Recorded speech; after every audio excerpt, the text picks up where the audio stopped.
हर साल माघ माह के शुक्ल पक्ष की पंचमी को बसंत पंचमी मनाई जाती है। भारत में इसी दिन से वसंत ऋतु की शुरुआत हो जाती है। इस दिन को श्री पंचमी भी कहा जाता है। पूरे भारत में बसंत पंचमी का पर्व बहुत हर्ष उल्लास के साथ मनाया जाता है। इस दिन मां सरस्वती की पूजा करने का विधान है। साहित्य, शिक्षा, कला इत्यादि क्षेत्र से जुड़े लोग बसंत पंचमी के दिन विद्या की देवी सरस्वती की पूजा आराधना करते हैं। आइए जानते हैं कि आखिर बसंत पंचमी का पर्व क्यों मनाया जाता है और इसकी प्रचलित पौराणिक कथा क्या है। मान्यता है कि सृष्टि के रचयिता भगवान ब्रह्मा के मुख से वसंत पंचमी के दिन ही ज्ञान और विद्या की देवी मां सरस्वती का प्राकट्य हुआ था।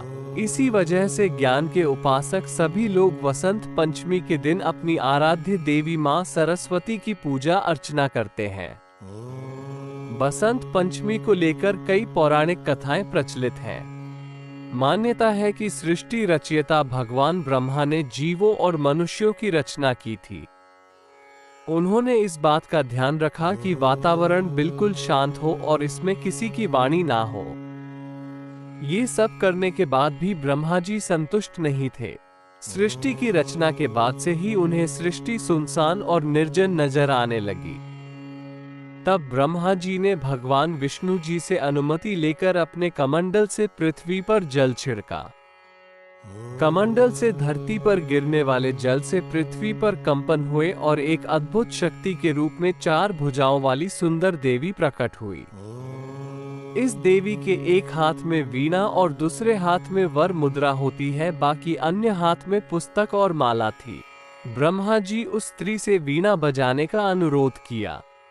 देवी के वीणा बजाने से संसार के सभी जीव जंतुओं को वाणी प्राप्त हुई। इसके बाद से देवी को सरस्वती कहा गया।